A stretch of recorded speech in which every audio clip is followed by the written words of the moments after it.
All right. Hi there, everyone. Welcome to the webinar today. Apologies, I think we're like 1 or 2 minutes late, having a little bit of technical problems, and I totally put my hand up. One of those sort of automatic update situations right before you go live. But we're super excited to be here with you today. We have an amazing panel. I'm Jason Medley, Chief People Officer with Codility. For those of you who aren't familiar with Codility, we're a technical assessment platform. We really help make technical hiring faster, and we level the playing ground for engineering. And so, super excited to talk today at really sort of predicting the future of talent and sort of what that looks like, especially in this COVID era and what's coming out of the post-COVID era and what all that will look like. And we couldn't have a better group with us. And before we do introductions, just a couple of things, a couple of sort of housekeeping sort of guidelines to throw out there for you. One is this is completely interactive, so we absolutely encourage all of you to chat away. You have everyone has access to a chat box. Feel free to introduce yourself, say hello at any time, ask questions.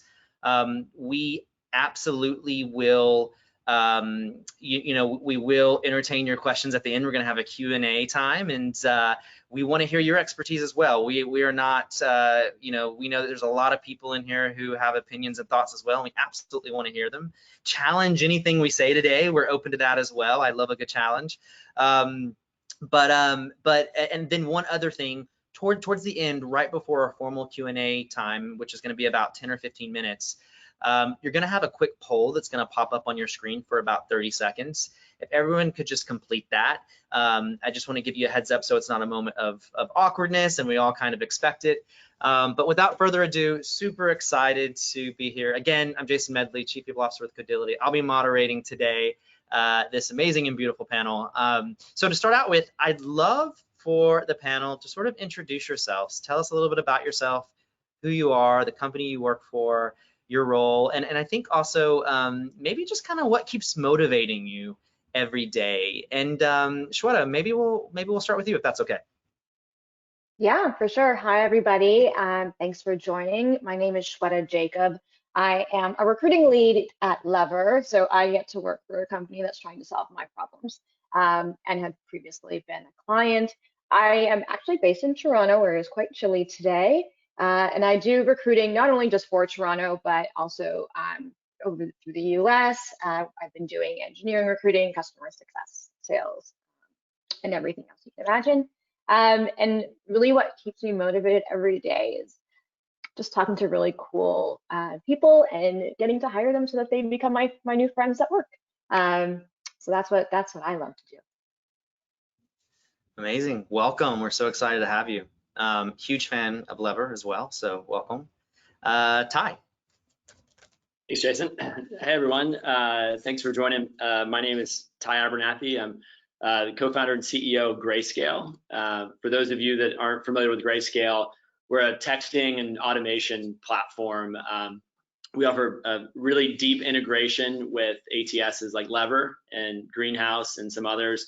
But our focus is really on helping recruiting teams create a really high-touch candidate experience to eliminate gaps in communication throughout the process, and leverage automation thoughtfully to create those kind of right touch points at the right time throughout the process. So what keeps me motivated? My background's in recruiting. I love solving recruiting challenges, and I love helping companies solve their recruiting challenges. So that keeps me pretty motivated.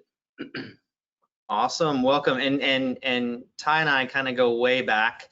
Probably it's been about maybe 10 years now, Ty, right? Like back to our days in New York. So it's been fun following Ty's career, and he is a really great thought leader and sort of candidate experience and what that looks like. So welcome. And then of course, Jeremy. Thanks for including me. I'm very excited to be a part of this conversation, and thanks everyone who attended today. I'm really grateful that you guys set aside some time to join in too. My name is Jeremy Tolan. I'm the partnerships manager at SparkHire. SparkHire is a video interviewing platform. I work closely with our partners to ultimately help organizations make their hiring process more accurate, collaborative, and enjoyable for everyone that's involved. And the success stories of the organizations that Spark Hire has been able to help have been really motivating to me. And also, I'm really passionate about helping out my fellow team members at Spark Hire. So seeing them achieve their goals and seeing them grow in both their personal and professional lives has also been really motivating for me too. Welcome, Jeremy. Thanks for being here to all three of you. And I just want to say I love this panel because not only do you sort of have day-to-day jobs, but you also very much you're working for companies and products that are very much in the space, that are very much talking about this conversation all the time. You have a very sort of clear lens into the problems that a lot of companies are faced around talent, and you're having this conversation about the future of talent and the landscape and what that looks like a lot. And so to kind of just jump into it, I'd love to start out with each one of you, and any of you, feel free to jump in here. But how are you really sort of seeing the hiring landscape now? So maybe at your own company, maybe in partners that you're working with, but what is sort of in the midst of a COVID-19 era in this world that we find ourselves in, how would you describe the hiring landscape today? I can jump in there. And I think like a lot of companies earlier this year, hiring really slowed down. We saw that ourselves at Lever. We saw that with our customers in terms of their hiring. But we've actually been seeing it as the years gone on, especially late summer into the fall. We're actually starting to see it pick up again. It's not, I don't think it's in the high growth that we were, especially in the tech sector previously. But we are seeing a slow and steady, I would say, rise in recruiting. And I'm finding companies are being a little bit more thoughtful about what roles they need and what roles they can maybe do without at this time. No, I love that. I think that even at Codility, we're very much, I think when COVID first hit, every company was sort of just holding their breath for a moment, right? And we sort of needed a moment, where are we going? What does business look like? And I think especially as we're thinking about 2021, it gives us a chance to sort of reset and think about priorities. Jeremy and Ty, what about you guys? What are you sort of seeing? Yeah, I think there was definitely a lot of uncertainty at first back in the spring. And I think it was really challenging for organizations to set concrete hiring plans because no one really knew what to expect. But I think those plans are becoming clearer and clearer. Still a little bit of uncertainty. Some organizations have been hiring more than ever. A lot of them, their hiring really slowed down too. But unfortunately, there were a lot of layoffs earlier on in the pandemic also. But I think this kind of opened up opportunities for the organizations that are still hiring, where they could pick up this really great talent that they wouldn't otherwise have had access to. But yeah, I think it could be really different for each organization that you might speak with. Yeah, great. Ty? Yeah, I mean, we're sort of in an interesting position because we service kind of a mix of different types of companies in different industries, right? So we the majority of our customers are growing and growing rapidly in this season, right? Like brands like PillPack that are like, seeing exponential growth through the pandemic, right? So the pandemic has actually accelerated their growth. And then we work a good bit in healthcare, where we're seeing like healthcare companies that are, depending on the vertical, or being impacted different ways by COVID, and are having acute hiring challenges in various areas of their businesses. And then we have some customers that typically didn't deal in like high volume at all, that suddenly like find themselves kind of dealing in volume. They're growing faster. They've got reduced headcount on the TA side, and they're having to kind of do more with less. They're getting, I mean, I just think about myself. We have a customer success role opening right now, and I posted, I had 250 applications in 24 hours, and it's these sort of challenges that like it's an interesting market where it's like really hot for some, it's kind of moderately hot to cool for others, but we're all experiencing just a lot of candidate flow, and even like lag. Like I get a lot of applications, but then I go to follow up with candidates, and only a very small subset of them actually get back to me with any sort of sense of urgency. So yeah, we're seeing it's kind of an interesting mix kind of across the board that we've observed across our customer base. Yeah, and I think is like, most companies now have clearly gone remote or have had to go remote. throughout hiring, you're sort of seeing companies shift their mindset a little bit and be way more open to remote workforces than they ever were. And what that does is it allows for an influx of candidates, right? I mean, companies are hiring places now that they never thought they would. And we're hearing this a lot at Codility. People are really hiring on a global scale, unlike never before. And I think that kind of bleeds into my next question. I mean, really getting into remote work here. I'm curious what sort of your predictions for remote work are, right? So we're in COVID-19. We're all working remote for the most part. Those of us who are able to. Is it sustainable? Like, is it sustainable? Is it truly the future? Is it not? And you know, there's a lot of debates on this and what it's actually going to look like coming out of COVID. But I'd love to hear your thoughts. And Ty, maybe you can just pick it up there as well. What are you kind of seeing for partners, and what are your thoughts on this? Yeah, it's a great question. I think that I think remote work to some degree is sort of here to stay, right? Like we just moved homes because I needed more space for my home office, and I feel we're all sort of rethinking sort of what the home should look like to incorporate the office to some degree, right?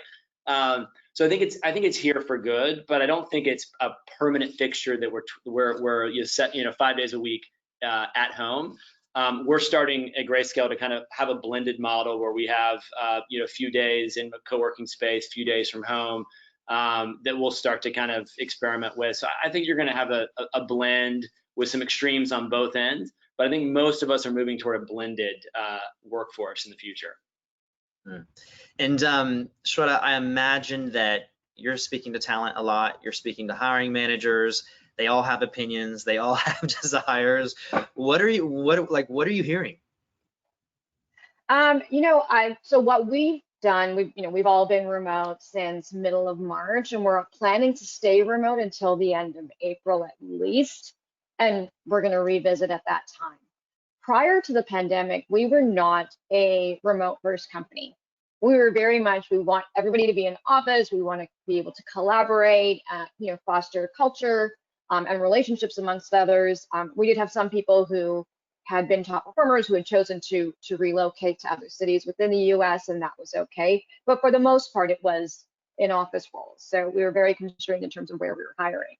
Since the pandemic and since we've all been working remotely, we've actually found different ways of being synergistic amongst each other and keeping the camaraderie up. And the performance has spoken for itself. Our Q2, when in the pandemic, we over exceeded Q2 last year with half of the sales force.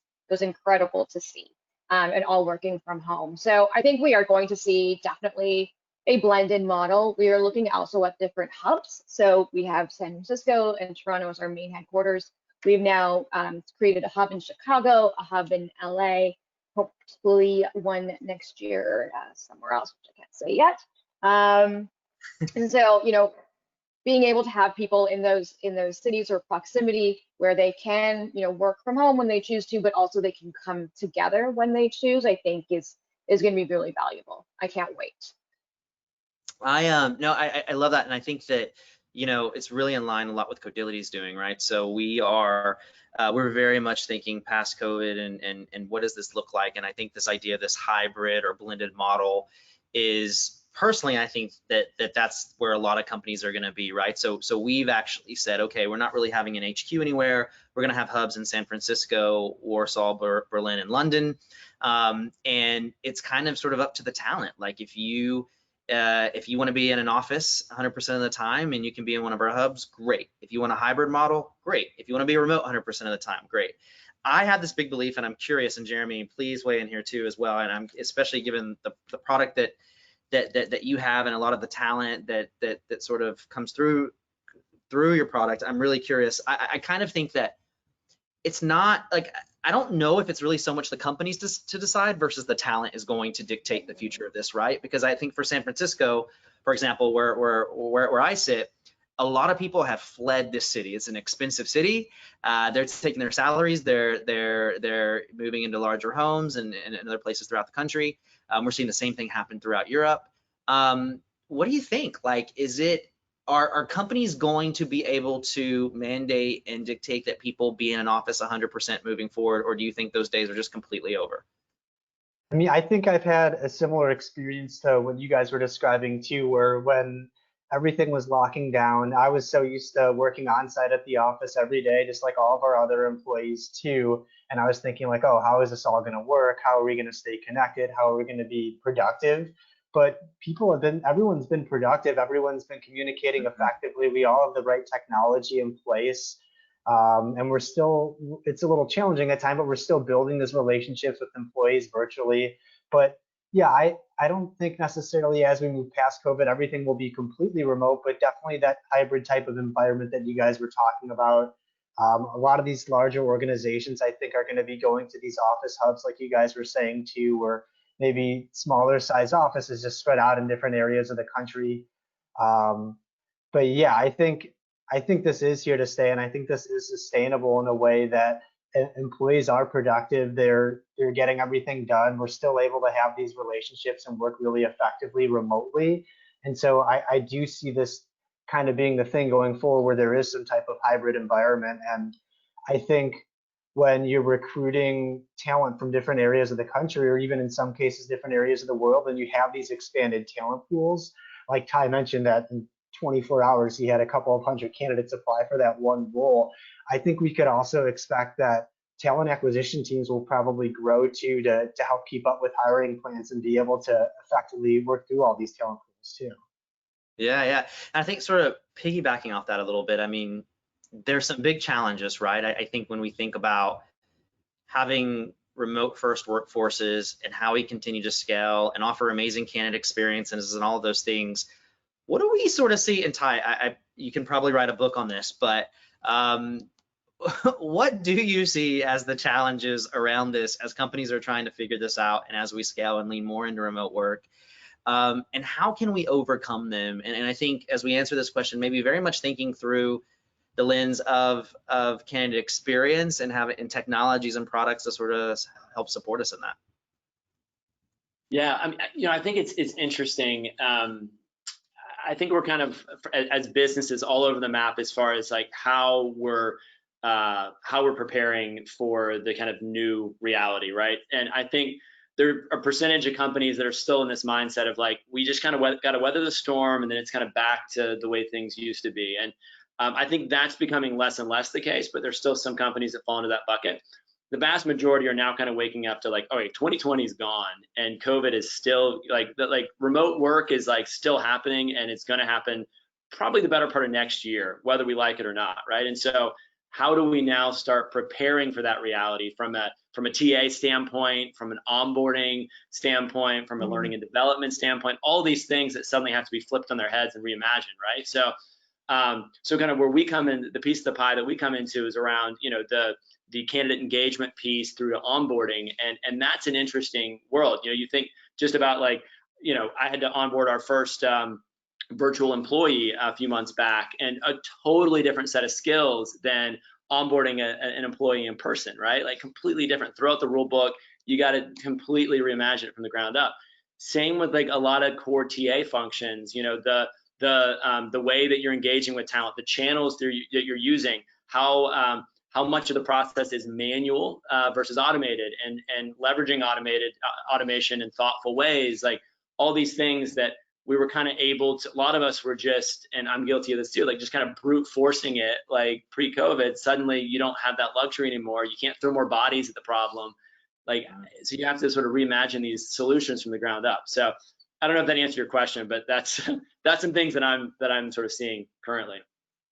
Yeah, I want to just jump in here for a quick second, because it's funny. A few years ago, maybe 4 years ago, I was on a panel, and I said, listen, recruiters, TA, we got to get out from behind the computer, get away from your computer, go out there. You got to be meeting people and talking to candidates, whether that's going to a meetup or whether that's going to campuses or other social events. Well, here we are now in 2020. There's no getting away. You can't get out there to engage with candidates in the same way anymore. So I'm kind of eating my own words.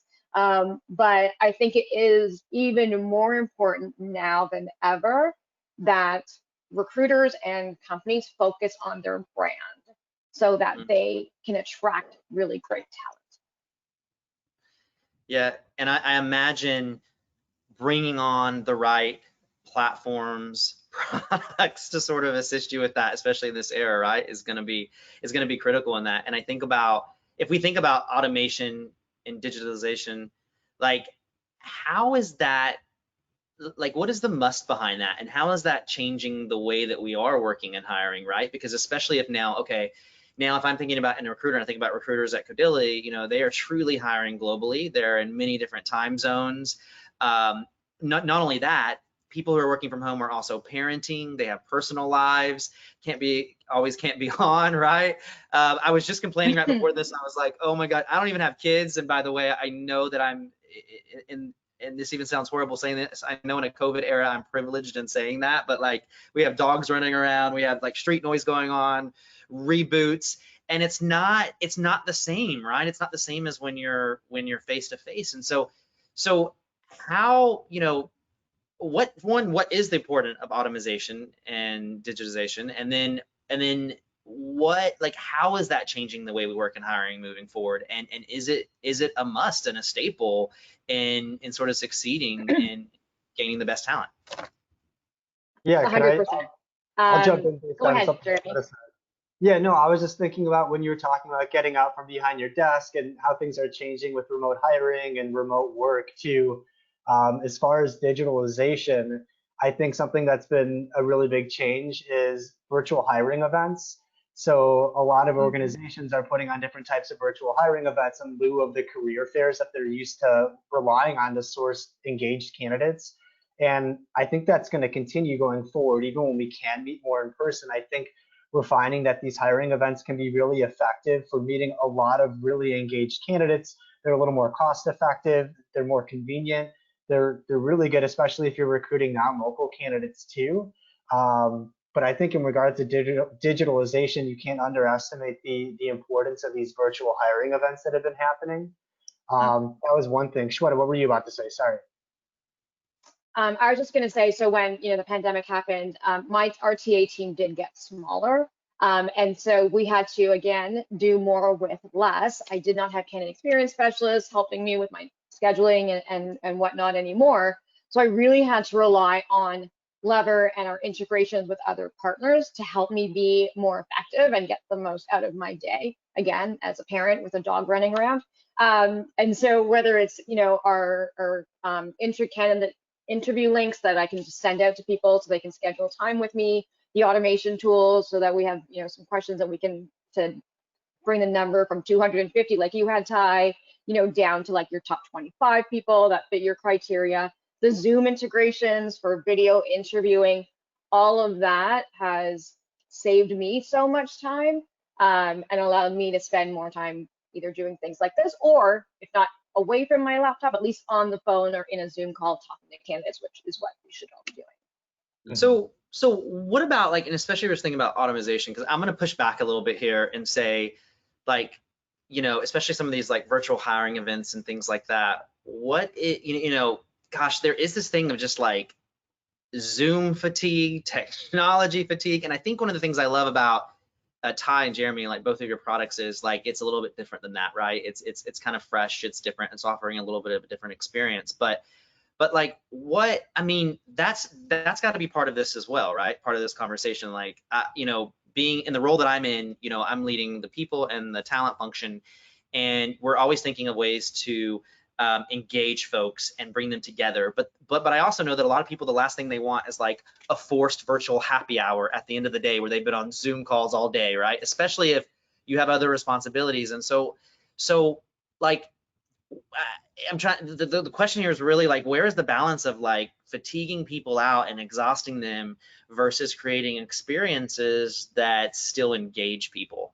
And Ty, I'd really be curious with you, because I do think what you offer is a very different way to sort of engage folks, but curious what your thoughts are around that question in general.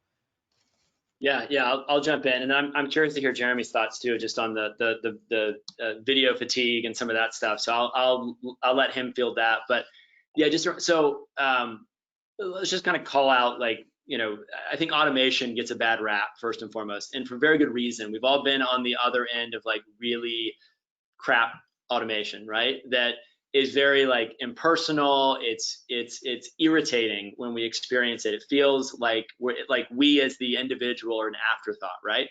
And so that's to be avoided at all costs. And so when you think about like, really automation should just kind of work behind the scenes that should help facilitate the building of relationships, right? And that's when it's at its best, right? Is it kind of gets out of the way, it's in the background, and it allows a recruiter like Shweta or Jason, like someone on your team, to be able to kind of scale themselves in a way that they can create those meaningful moments to where candidates aren't falling through the cracks. There's general sort of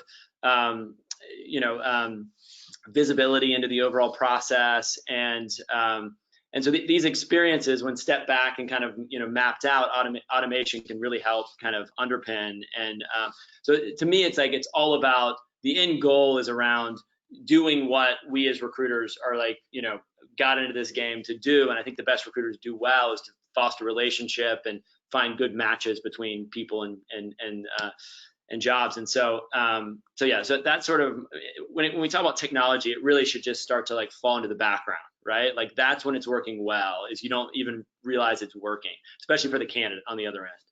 So just some thoughts. Love that. Jeremy? Yeah, and I don't want to talk too much about Spark Hire, but one of the most impactful features that we provide is something called a one-way video interview. So it's different than things like Zoom in that it's asynchronous, where an employer can set up questions in advance, and then candidates can record video responses on their own time before a deadline. So not only does this kind of automate a pre-screening process, because it's being done on the candidate's own time, it's being reviewed by a hiring team at their own convenience too, but it's just a more convenient process also, where you talked about Zoom fatigue and things like that, where a candidate's able to do it whenever it's convenient for them, when they're not feeling so fatigued by being on video and things like that. And employers can record pretty much their own pre-recorded videos. They're almost like one-to-many videos that candidates see throughout the process to help keep them engaged too, to kind of help automate that as well.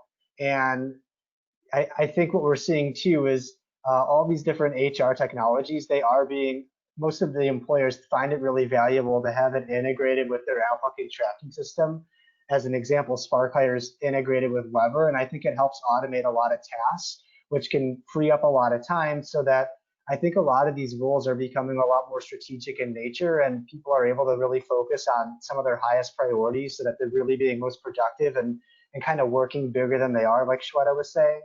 But yeah, I think certain things like one-way video interviews can provide like a more convenient experience too, where you can help eliminate some of that fatigue with being on video. So Jeremy, building on top of this, and before we move on from the conversation, we have looks like we have over 170 people watching this right now, right? So I imagine some of them are going, okay, I know I need to beef up sort of my toolkit and automation and what that sort of looks like, and engagement. What would the three of you say, like, if you were helping someone who's trying to figure this out, what do you think is a must or is a need for people to have in their sort of future of work toolkits? What are some platforms or technologies or tools out there that you personally would recommend and get people thinking about? Sure. Go ahead.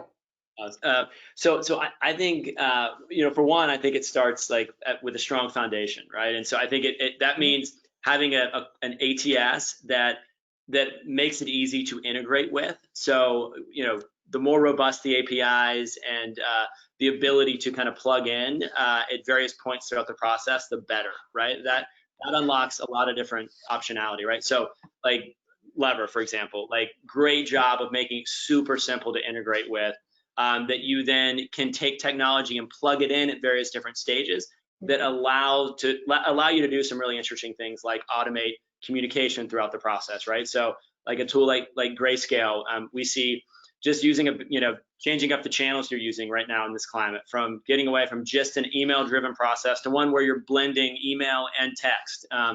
And so like simple things like just having a right core system that allows for strong integrations with tools like, and I'm not trying to, prescribe any one tool, but like a Spark Hire or a Grayscale or any others that can then plug in, because then you get that much more power from those solutions when they're more deeply integrated. So I think that's one. I think it starts with a strong foundation, and then you kind of build off of that. And Ty, just I'm going to jump in there really quick. So if any of you are new, if you're in your role or in this talent role and you're sort of a buyer for the first time or you don't have much experience doing that, this is like my favorite first question is, what do your integrations look like? And how in depth are they, right? A lot of companies, what you'll find is a lot of companies will say, oh, that's on the horizon, it's coming soon. Or yes, we integrate, but understanding what the integration looks like and how many integrations. And there's companies I think that take on different business models. Like they're like, you know what, we're going to be the winner on integrations. And I think that's really, really interesting. And it's the most important question that I ask when I'm buying a product or a technology or a tool, because it's so critical in terms of automation. Shweta or Jeremy, in any thoughts there as well? Yeah, so that's my first question as well. So I've been a buyer of platforms previously, and to be honest, I've had other vendors come to me saying like, oh, you should buy this for this, and I said, does it integrate with Lever? Does it integrate with my ATS? This is when I was on the client side, and if it didn't, I said I wasn't going to buy it, and the reason being, don't make my life harder. Don't make me leave my main tool where I am working and go out to something and log in somewhere else. That's just not effective. I want like the two-way communication between my tools, and I want them all to live in one system of record so that if I go on vacation, somebody can pick up for me. So I can't agree more. I think the number one question should be, who do you integrate with, and how deep is the integration? Was the integration co-developed? Is it an open API, etc.? Right. I think integrations can totally shift the conversation like that. And ultimately, if someone's implementing new technology, you want it to be easy for them. You want it to be easy for their candidates to use. So integration is so important. Other questions to think about too when you're thinking about integrations and you're trying to purchase technology is who else is using the integration. They don't necessarily have to list specifically which companies, but just getting an idea or a ballpark number, how many people are actually using this integration, I think is really helpful to understand too. Is this actually working well for other companies too? But yeah, when we think about other tools that should be in the toolkit, we talked about video interviewing, web conferencing. I think SMS texting with candidates has been really effective. And I think that's going to be really effective going forward too. And when we think moving past just the hiring process also, I think it's super important to have some type of employee engagement tools too, to keep everyone engaged, to keep everyone connected, to gather meaningful feedback that you can use to help provide a better experience for your employees. No, love that. And as we switch gears here a little bit and sort of just watching time, I think that as we think about going into 2021, I think a lot of companies are rethinking the skills that really matter, right? So it's been a trend in the last few years, and there's been a lot of conversations where companies are over-indexing on the technical aspects of a role and not giving enough attention to sort of like the soft skills or the attributes that make someone truly successful in a role. But as we think about this world that we find ourselves in with remote work and knowing that we're going to move to some sort of probably hybrid model coming out of this and into the future, and as we go into 2021, what do you believe is the main skills that company need most in 2021? And Shweta, I'll start with you, because you're probably doing more interviewing even than these two guys here. So I'm really curious how you're sort of thinking about that as the conversation shifted at all in your company, and what does that look like moving forward? Yeah, it's so funny because I was having this discussion the other day. The soft skills are really important now, and the communication skills. We need individuals to be able to communicate in a very different way. We don't have people sitting side by side coding anymore, where they can learn in that manner, right? So now, if you want to do pair programming, you have to do it virtually and whatnot. So especially for those people that are going to be more senior, and if they're going to be able to mentor and try to lead others, excuse me, then those soft skills, those communication skills, and the way that they engage is going to be more valuable than ever. Yeah, no, I was, as you were chatting, I was just thinking, I've said this a couple times recently, but if anything, what remote does, it shines a light on sort of, when I think about managers specifically, where managers fall really short with those core management skills, like, you know, ability to give really great feedback, ability to sort of set a vision and bring people along, ability to give recognition, because you have to over index in all those areas, right, when you're remote. And it's another reason why a lot of these companies out there that do management training are backed up for months right now, because every company is realizing, holy smokes, like we literally have not invested enough in management training, and these soft skills really, really matter. Jeremy, what are you seeing? Yeah, so when I've been hiring in the past, usually I've been hiring for sales positions, and a few skills that I think are going to be the top ones as we move into the new year. Definitely adaptability, creativity, emotional intelligence, critical thinking. I This gets thrown around a lot too, but tech savviness more than ever, as we're talking about automation and all sorts of new software, and how people are going to be interacting with a lot of different software, and being able to use that to your advantage is going to be really helpful too, I think. Great. And Ty, I don't And, want to put you and on they're the being spot. self-motivated. I Yeah. just want to jump in and say that people that are really self-motivated is very valuable, because we're all on our own. We can get easily distracted. I don't know if you saw my dog run over to me just a minute ago, and we have to be able to get ourselves back on task immediately. Yeah, and Ty, not to put you on the spot, and actually anyone can answer this, but I think the trick is, and I imagine for a lot of the people watching, is how do you actually successfully measure those skills in a non-biased way, right, or an unbiased way? Because I think actually a lot of companies still struggle with that, right? It's so much easier, especially for a lot of hiring managers out there, to measure the technical side of things. But how do you measure things like soft skills?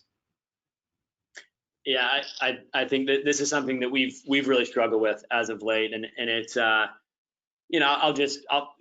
to me, I think it comes back to like core company values, as one is like, culture is such an important element, more so than I think that it's ever been, right? How do you keep a workforce excited, motivated, all pointed the same direction after the same goal, without like a very strong culture? And that's so hard to do with everyone remote, right? Like, it's so hard to emphasize those things. And so for us, we've had to go through an exercise to where our culture sort of like, bubbled up organically while we were all in the office together. But as we've all been remote, we've had to really be intentional as far as how we underpin and like celebrate and call people out when they're really embracing those core values. And so I think that's been big for us. The learning experience is just like how difficult it is to kind of foster that. But that for us has been huge to kind of help with some of that. I love what you're adding there, because I'm thinking about Codility right now, and right where we're at, we're learning more than ever the importance of tripling down on our own values and talking about them even more, and our vision. Because as we hire in sort of this new world, and as we expand and grow, having those things front of mind and make sure that we're measuring them in a structured way in our recruiting process is huge, right? And not to say that we didn't do a great job of it before, but it's taken on a whole new light, because companies are changing. They just are innately changing through this, and they're coming out differently and need to be a little bit different. Jeremy or Shweta, any thoughts around sort of how we even think about beginning to measure sort of the soft skill side of things? Yeah, I think it's important to kind of map this out at the very beginning of when you're deciding that you need a hire for a specific role. It takes a lot of collaboration between the actual direct manager and other hiring stakeholders too, to really understand what are the very top skills that we're looking for. How are we going to, in our best effort, concretely assess this? And you structure your interview questions that way. You can create different rankings to rank candidates against those, and score them against that criteria, to try to remain as objective as possible, and make sure that the group of people or the panel that is responsible for interviewing candidates too, it's a diverse group of panelists also. I think that's super important, to make sure that it's a very structured way to assess these types of soft skills. That's great. Yeah, I think structured interviewing wins the day all the time, right? We have a few minutes before the poll pops up, and we have Q&A. So if you haven't dropped questions yet, please start doing that. We want to make sure that we prioritize and get to you here in a few minutes. I do want to just quickly, just a couple more questions. And one is, and there can be, a 6-hour webinar on the topic of equity and diversity in recruiting right now. But when we think about remote hiring, I'm curious some of your thoughts on just how remote hiring helps to enhance equity and diversity and sort of the mission around that. Yeah, I could jump in on that. I think, like you were saying, this is a lot to unpack, but I think remote hiring, it generally breaks down geographical barriers, which is going to expand a talent pool across the country, or maybe even some cases into other areas of the world. And because of that expanded talent pool, employers then have access to candidates from more cultures, different generations, more sexual orientations, more religions, and essentially they just have more diversity in their talent pool, for the lack of a better term. So yeah, I think just by expanding this talent pool and breaking down these barriers, you're going to have a lot more diversity in the pool. Yep. I mean, we were very intentional at Lever. There's a reason why Toronto was chosen as the second headquarters for the organization. It's Toronto, yes, we're in Canada, but it is an exceptionally diverse city, both ethnically, religion, etc. But also, that's why we've chosen Chicago, and that's why we've also chosen LA.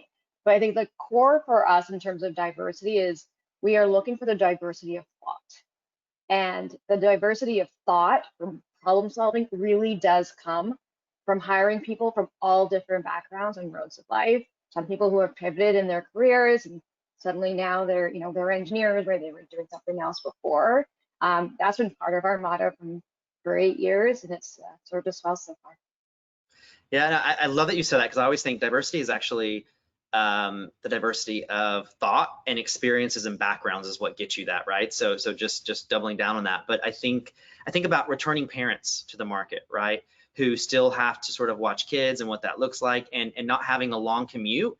It gives them access to opportunities that they wouldn't have before. I think about veterans who are entering the market, and some of them may be fearful to move to a city like San Francisco. Can I afford it? Can I navigate it? What does it look like? And all of a sudden they have access, and they have access in a completely different way. And so absolutely, I think remote work is going to do amazing things and gives us access, and sort of, I like to say, sort of try to level the playing field a little bit more for folks with non-traditional backgrounds even, right? So Ty, anything to add there? I mean, I think I think all the points made are spot on. I think there's a possibly, I'll argue, a negative side to us all working remote and widening our talent pool globally, right? Is that suddenly you have so many candidates that you can choose from. There's so many options you do have that I think it's whenever when there's an abundance, it's very easy to fall back on those kind of knee-jerk habits that have formed, those unconscious biases that you just need to find ways to screen down your resume pool, and need to find ways to kind of weed candidates out of the process. And so I think it's I think that's why back to like a structured interview process is so important. Like there's no way that you can approach your hiring process and kind of shoot from the hip and come out the other side with a completely unbiased hire, right? Like and we all know this, right? And the science backs this up, but it's like, but I think if we throw the net too wide without the right structure, the right framework in place, that conscious bias is going to come in time and time again and undermine what we have the best intentions of trying to accomplish. So that's been something we've really been working on, and we've had a quasi-structured process, but we've moved to like, I love Lou Adler's performance-based hiring model.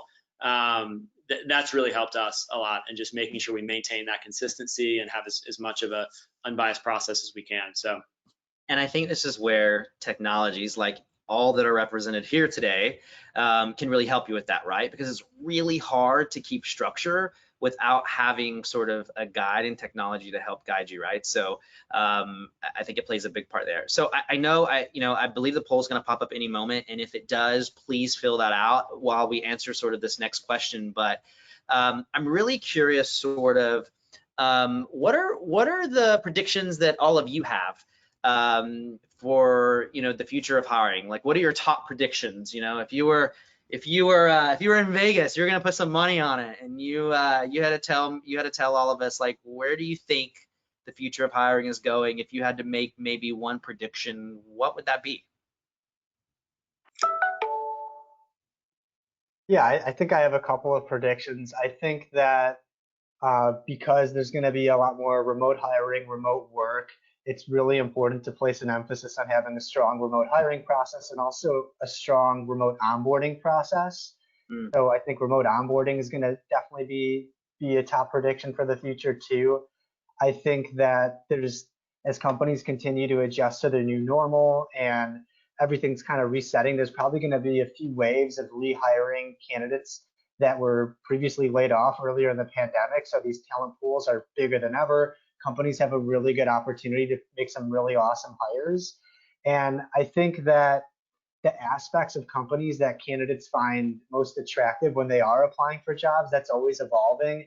And I think, kind of like what we've been saying in this discussion too, I think seeing that a company has an inclusive and diverse culture, that they place a strong emphasis on that, I think that's obviously becoming more and more important to candidates, and they want to see that throughout the hiring process too. So it's going to be really important to make sure you are prioritizing that and really demonstrating your culture throughout your hiring process too. Those are just a couple of predictions. Yeah, I really like the onboarding piece, right? I think every company, Ty mentioned this earlier, but everyone's sort of faced with that right now. Shweta.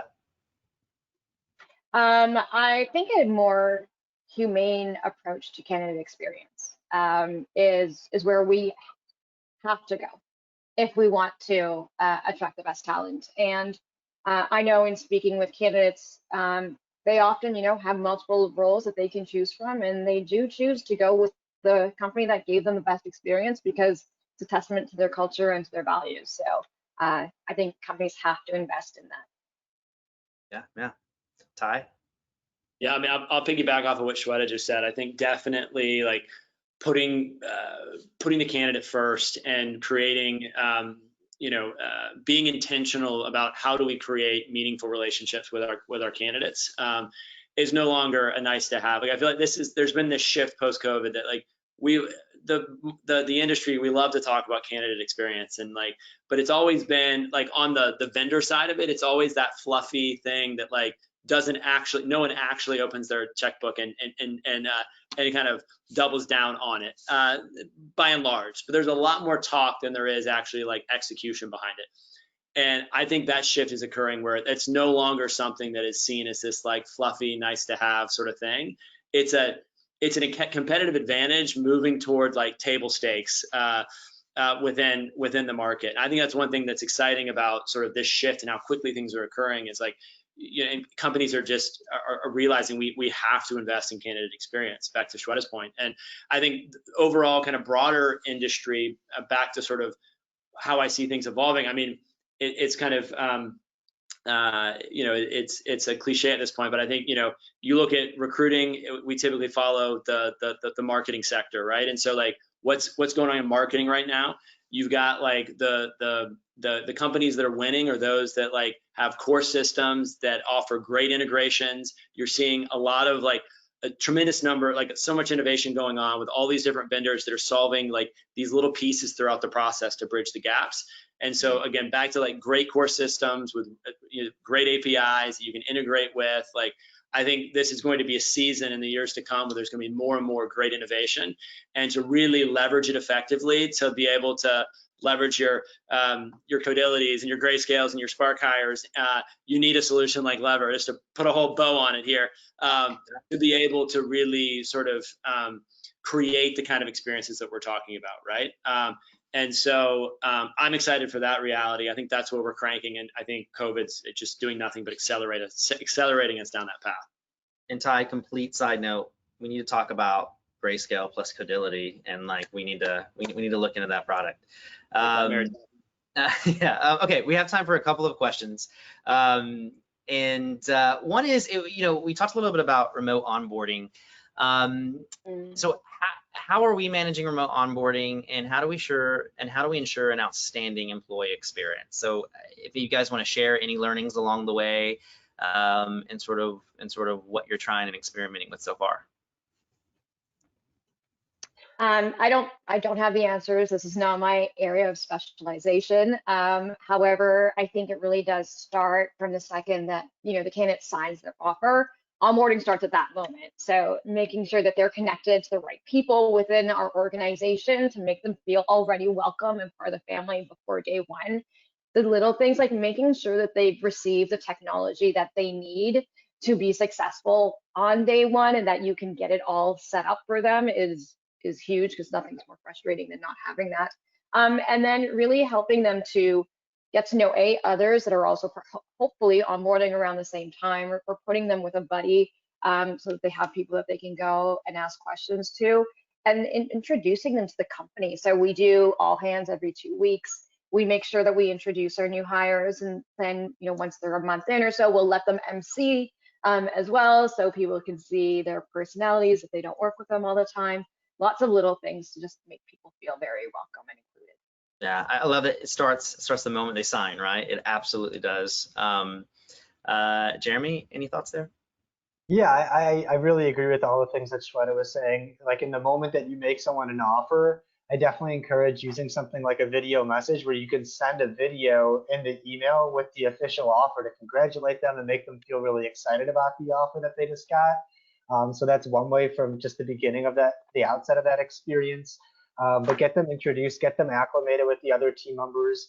We do something called cross-department activities each month, where different groups of employees are put into groups together to work on an activity, even virtually together. And usually it's with people that aren't necessarily in your department, so that you're interacting with people that maybe you don't necessarily interact with on a daily basis. So get people acclimated in that way. All hands meetings are a great way to introduce new team members and get them to introduce themselves to the rest of the company. And something that our CEO has been doing to get everyone to feel really connected with the organization at large too is each week he records a new video that he sends out to everyone at the company, just to give an update of what's going on in each of the departments. It usually involves introducing new team members also, and it's a really great way to keep everyone connected. So those are just a few ways just to keep everyone connected throughout that process. And I'll jump in here too. We're having to rethink this from the ground up, from the technologies that we use to even to Shweta's point, like actually just getting people technology right now is taking longer than usual. Like Apple is really backed up on delivery times and getting ahead of that. And then if you're a multinational company, there are restrictions right now with COVID. Like it's very, very complex. And so I think one of the things is getting ahead of it as soon as possible. And so that's one, bringing the human side back into it. Jeremy, I love that. I actually just started doing that with our company as well. So I send out sort of these, like, instead of monthly, like, hey, these are my thoughts on the market. These are my thoughts on our internal culture. Here's what's on my mind. I've recorded it. I tried it for the first time a few weeks ago and got really great feedback on it, right? It was just a different sort of medium that they could sort of see me in and sort of see us engaged a little bit more. We're thinking about, we brought on Sapling to sort of help with our onboarding. We're actually going live with it December 1st, introducing video, some interaction. We're very much thinking about how do we create connection earlier in sort of the onboarding funnel, if you will, and what does that look like? And I do think the connection piece is the biggest piece here. And I don't think anyone's actually solved this yet. I think every company's struggling with that, and we all need to sort of share strategies around it. But that's the thing that we're sort of constantly looking at and thinking about. Next question, Ty, and I'll throw this one to you. With remote hiring booming, do companies still keep looking for employees in a specific location or close to the office for remote positions? So meaning, like, like what are you seeing? Like, what are your thoughts? Do they need to sort of still be in the same area? Can they just kind of be anywhere? Like what's a good strategy? Should they be sort of hubs? How are you guys kind of thinking of this? I'm no expert on this. I'm actually punt this to Shweta. I think she might have something more interesting to say. All right. Yeah, we are ideally trying to have people around the different hubs so that they do have the flexibility of working from home or going into an office when they want to. But listen, if it's a hard to fill role or really great candidate and they're out in the middle of nowhere, no problem. We will hire them. Yeah, I think that's our philosophy too. Like, we're really creating a remote first company, which means that in our processes and our communication and our structures, we're always remote first. I think that going back to our conversation about equity and diversity, I think if you try to isolate and focus on just certain cities, it becomes difficult. But also, with that being said, we still have to realize that, like, not everyone wants to be 100% remote. They do want sort of a hybrid model. They want to go somewhere, and I think that every company, this is going to look a little bit different. There's cost perspectives. Like, when we do come out of COVID, are you going to be able to afford to bring everyone together once or twice a year? Is that within your budget? If it's absolutely not within your budget, like, maybe you are thinking about having some hubs where they can kind of come and have more of a hybrid model. So there's different strategies for different companies. I think economics plays a little bit on that as well. But again, I think we're all sort of trying to figure that out together. At Codility, we're going sort of the hybrid hub model that Shweta and I spoke to before. Well, any final questions? I think we're like right at 11:01. Kate, I believe we're out of time. She's telling me we're out of time. Sorry. But thanks everyone so much. Thank you to the panel for the wonderful discussion. It was wonderful seeing all of you, and just also learning from you as well. And I can't wait to do this again. Thank you, everyone. We'll see you again soon. Have a great day. Have a great rest of your week. Stay healthy and safe. And try to stay sane through 2020. We're almost to 2021. We're gonna get there. See you all soon. Bye. Thank you. Bye.